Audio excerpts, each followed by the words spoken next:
Hello guys! For today's video, mag-uplan linis tayo ng aming karakter kasi parang isang buwan na to sobra. Wala, hindi nalinisan eh. O ayan, sobrang dumi na. Kukunin muna natin to. O, tignan mo, ang dami pang parang balat ng prutas. Ang dumi talaga. Yan. Diyan sa driving seat ko. Sobrang dumi. Oh, tingnan mo, meron pang mga daon-daon. Yan. Oh, dito tayo sa kabila, guys. Sa likod. Tarong! Oh, ayan. Kita nyo na. Oh. Kita nyo na. Yung putik, tumitigas na. Kita nyo na. Oh. May bato pa. Oh, kunin natin to. Para ipabrush natin sa mga bata. Yan. Grabe, dumi talaga, grabe. Okay, winalisan ko muna kasi iba-vacuum ko. Kaya kinuha ko muna yung mga ganito, yung malalaking alikabok. Yan sa likod, si Bibslim yung nagwalis, tinulungan ako. Hi! Ayun, ganda ng smile. At ayan na nga, magsisimula na akong mag-vacuum. Ito yung vacuum na ginagamit ko. Dry and wet yung vacuum. Yan. From Shopee. Thank you, Shopee. I-share ko yung link sa taas kung saan ko to nabili. Yan, spray. May spray siya. Kailangan mong basain para mahigop. O, yan. O, kikita nyo yan. Wow! Sobrang dumi talaga ng sasakyan namin. Sobrang dumi. Grabe yung napaka-chocolate. Nanghihigop niya. Kita nyo talaga yung chocolate. Grabe, ang dumi-dumi talaga. Nakaseparate yung malinis at saka dito pumupunta yung madumi na hinihigop niya. Itong vacuum na to, hindi lang pang sasakyan, kundi pang carpet, yung mga stuffed toys, or kahit yung pwede niyang higupin kasi wet and dry nga siya. Kaya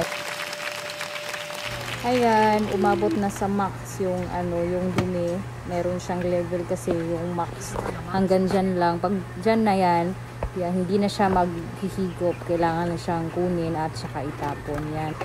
Yan, dyan ko nilagay sa planggana para makita ko yung gano'ng kadumi at gano'ng karami yung nagamit. Yan. O, tingnan nyo. Ang dumi talaga. O, tingnan yung kulay. O, hinugasan ko yung saka ko gagamitin ulit. Hinugasan ko muna. Saka ikakabit ko pagkatapos nito. Kailangan mo siya hugasan kasi merong mga bato-bato tapos mahirap siyang ikabit ulit, ilak pag mayroong mga bato-bato. Yan, ikabit ko na, baliktad pala. Ito yung sakto. Yan, kailangan mag-click siya. Ganyan, para nakalock talaga. Ito, dadagdagan ko muna ng tubig ito sa kabila kasi kulang. Yan, dyan mo lang bubuksan, tapos lagyan mo lang, tapos meron din siyang level kung hanggang saan lang din yung tubig, hanggang dyan lang, dyan. Yan, dito na naman sa kabila, kasi tapos na sa kabila. Yan yung pag ganito yung kinagamit mo, mabilis, madaling matapos yung trabaho mo.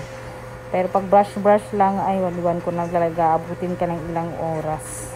Kaya, nag-decide talaga ako na bumili ng vacuum na ganito.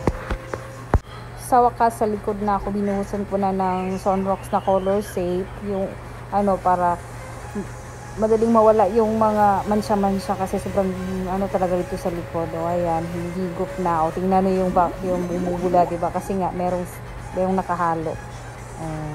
Kaya, nang tapos na, pinalitan ko ng ibang head, yung parang finisher. Yan, para mas talaga dry.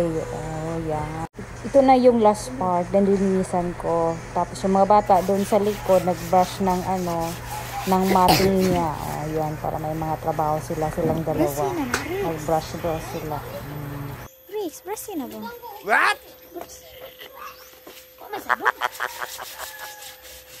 Tapos na tayong mag-vacuum, kaya inatras ko na yung sasakyan kasi sa labas naman. Mag-washing na naman kami sa labas. O yan, may sumakay pa sa front seat. Sabi niya, sakay daw siya.